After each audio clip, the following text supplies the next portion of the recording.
Time now to bring out our next guest. Please welcome back one of Australia's finest comic talents, Hamish Blake. Hamish, I'm all right. How are you? You all right?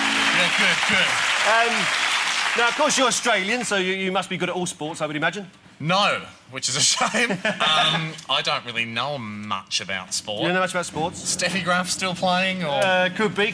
Well, it looks as if it's about tennis. Before we go on, just one extra little touch. Just stand there. Hamish, your door awaits. Thank God you're here. How do you expect to get into heaven if you're late for St. Peter? Sorry, I was sort of hoping it was a flesh wound and I wouldn't end up here. You look terrible. I know. Do you have any sort of fabric softener or anything? Because I... How did you get killed playing tennis?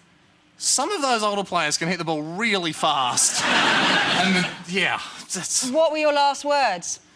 My last words were, was it out? Because I sort of it got smashed at me quite hard. And I fell down and the ball sort of rolled off me and I think it landed out.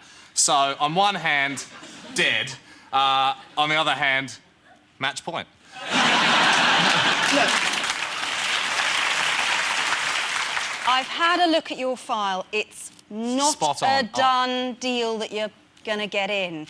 You do know where you'll be going if you don't. Back to Earth, you do that. Somewhere hot, crowded. The Caribbean. No?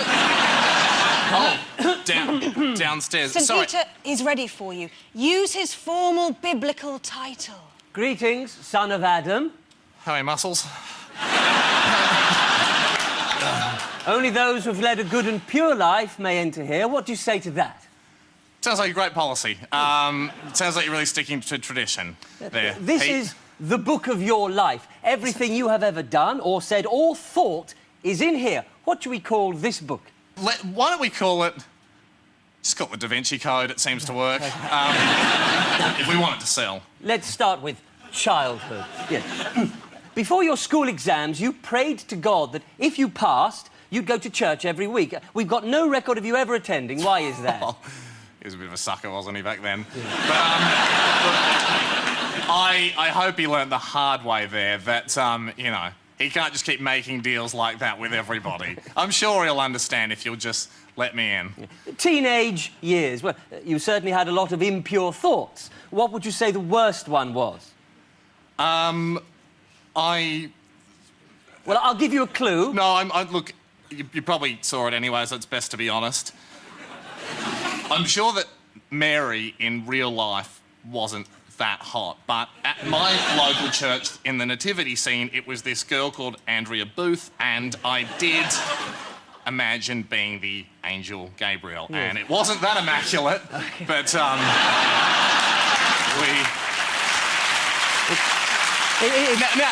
sorry, in my defence, that is a biblical fantasy, so really, maybe I should get points. Okay, well, there's one night here in 2003, I believe you were best man at your brother's wedding. Yes. Why do you think I have that one underlined in red? That was the colour of my sister-in-law's lipstick, and that unfortunately did end up in places it shouldn't have. Yeah. But like I said to my brother at the time, you know, the best man won. Yeah. It's actually because you managed to break 9 out of the 10 commandments. How is that possible? You can't break them all. I mean, they're very difficult. Well, which one didn't you break? Well, I didn't make any of the images, the sort of engraved images. Right. Why? I did kill a mugger. I mean, I was a hero on the day. Let us look for something positive, shall we? Any suggestions as to where we might live? I think they've been pretty positive so far. Really? There's something, St. Peter. The sinner did once donate a kidney to an orphan. Can we not call me the sinner? Because I think you're sort of leading the witness a bit. I donated a kidney. Which is very lovely of me. Won fair and square in a poker game in Taiwan. Yes, well, I do have here it wasn't actually your kidney, so, yes. Well, I'm not going to give my own. I'd be happy to now, actually. I would be happy to now. Gambling, drinking, womanising. Why should we let you into heaven? Oh, my racket's in there.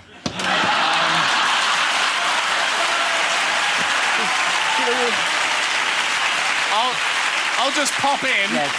I'll just pop in and get it. Go and get it, yeah. And I'll be back out in a jiffy. minute, yeah. Look, if you are allowed in, you are allowed to take with you one luxury item. What may that be?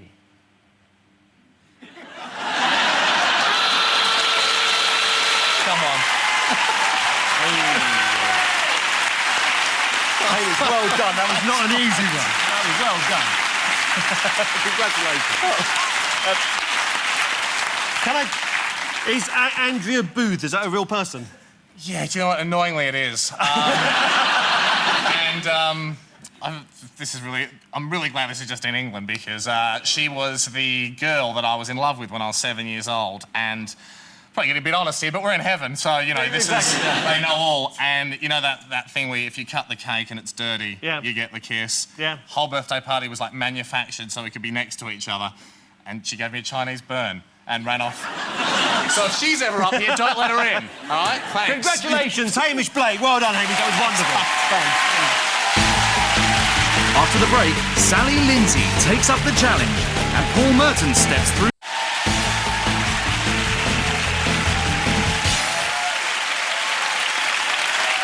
Welcome back.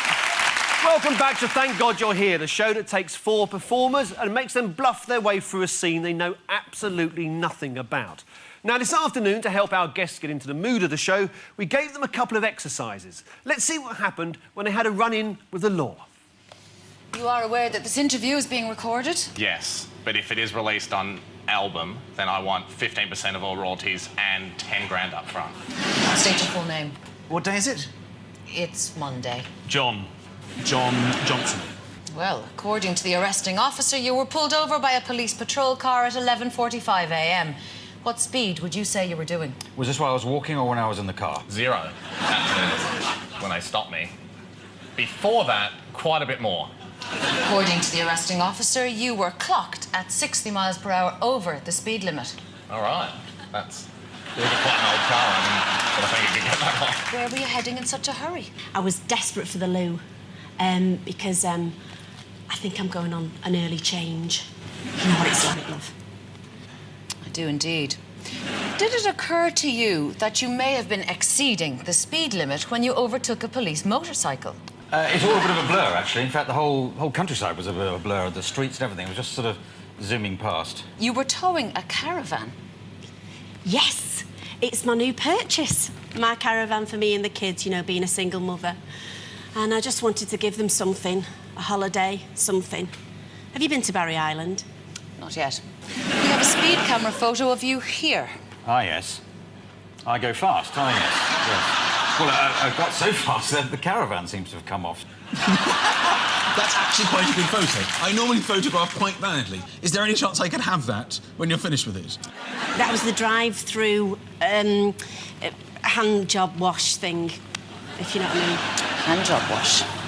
How would you describe yourself as a driver? In 3 words, excellent, fantastic, brilliant. If you gave me a 4th, I'd say brilliant again. You're a learner driver. Well, the sign says learner, the actions say professional. We have seen you were pulled over this morning. What exactly did you intend by placing a £50 note in the top pocket of the arresting officer? Was that a 50? I thought it was a 20. What would the going rate normally be, would you say? What would be the amount? It wasn't a bribe. In my defence, I thought that was a hanky. Did you? I thought it would look smart with a hanky. I'm not having you go at your uniforms, yours in particular. One of my fantasies, but that's off topic. I just thought it would have looked good with a £50 note. Well done to all our performers there. I wish I hadn't agreed for Clive to be driving me home now.